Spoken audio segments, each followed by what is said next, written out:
Hello! Welcome to the third of hopefully more than 3 VFX videos. Today's video is about more common shader techniques I've used for VFX.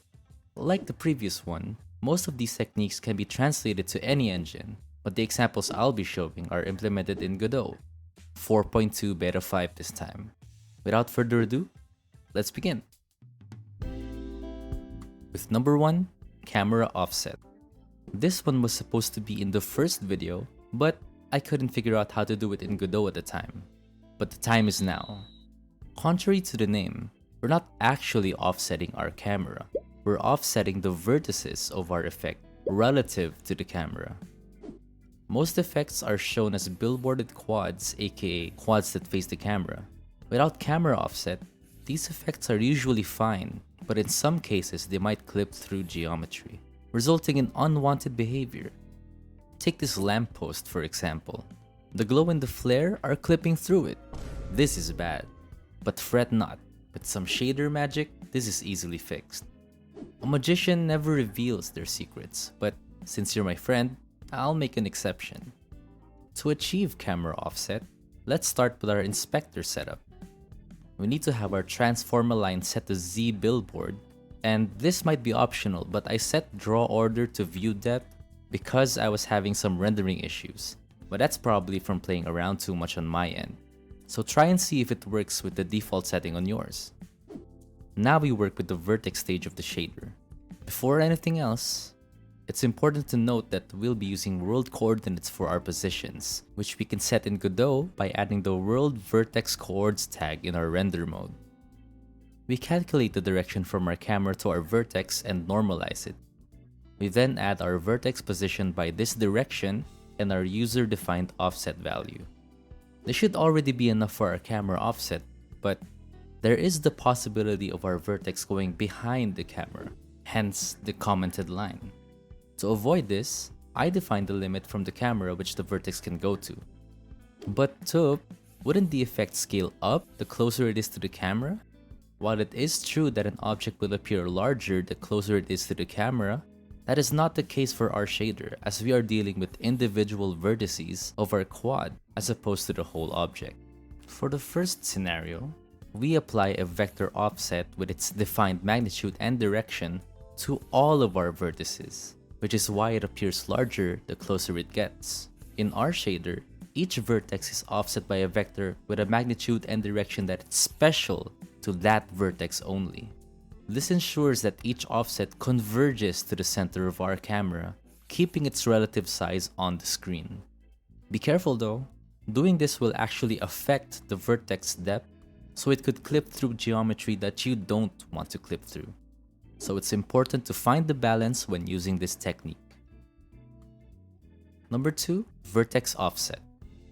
Unlike the previous technique's liar name, this one actually works by offsetting our vertex. And this time, we're free from the camera shenanigans. There are lots of ways to offset your vertex, and it's all going to depend on what you want to achieve for your effect, but I'll be showing the method I personally use the most. We start with sampling something. This can be a sine wave or a texture. For this example, I'll be choosing a texture. Once we have our texture sample value, we add it to our vertex position multiplied by the vertex normal. Our shader is looking pretty good, but again, this is just one way of offsetting our vertex. Experiment and go crazy with it. A few notes by the way. It's worth mentioning that this effect is slightly dependent on how many vertices your mesh has. Be careful not to go overboard though. And lastly, sometimes your vertices might get disconnected when using this effect. If that's what you're trying to achieve, then awesome. But if you want more smooth boys like these, try re-exporting your mesh with smooth shading. Number 3, Backface Colors. Backface colors allow us to define a different color for the back faces of our effect. While it sounds simple in concept, it gives us very interesting results, and it's something I'd like to use more in my effects. To achieve this in our shader, we start simple by defining a front and a back face color. But hold your horses. We haven't even determined whether the pixel we're working on is a front or a back face. Luckily for us, Godot provides this boolean called front facing, which we can run through an if statement.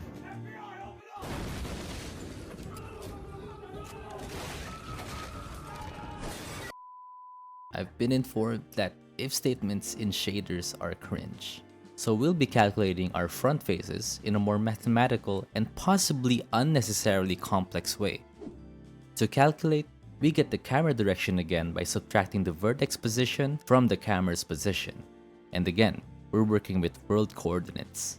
We get the dot value of our camera direction and the vertex normal.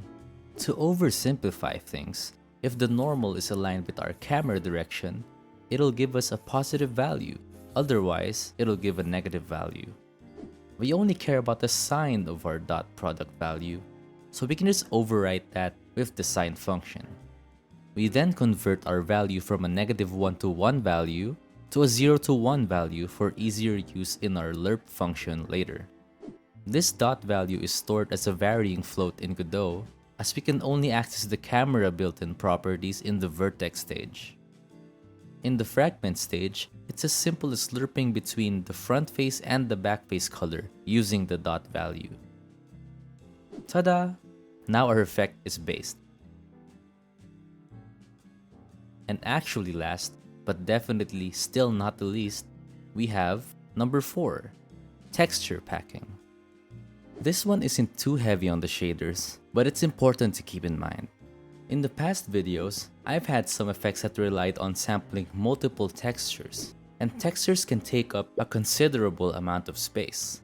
To avoid this, we can pack our textures into the different R, G, and B channels. I use Substance Designer to make most of my VFX textures, and it has a convenient RGBA merge node that lets me set up texture packing easily.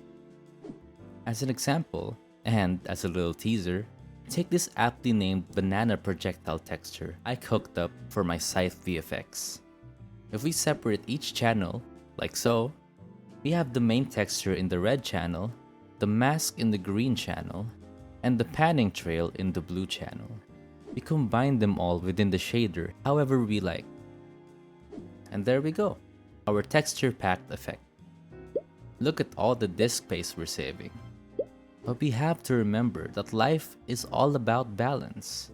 Be careful not to go too crazy with this though, as sometimes you tend to reuse textures like this circular mask for example, in which case, having it as its own separate texture for multiple effects is okay.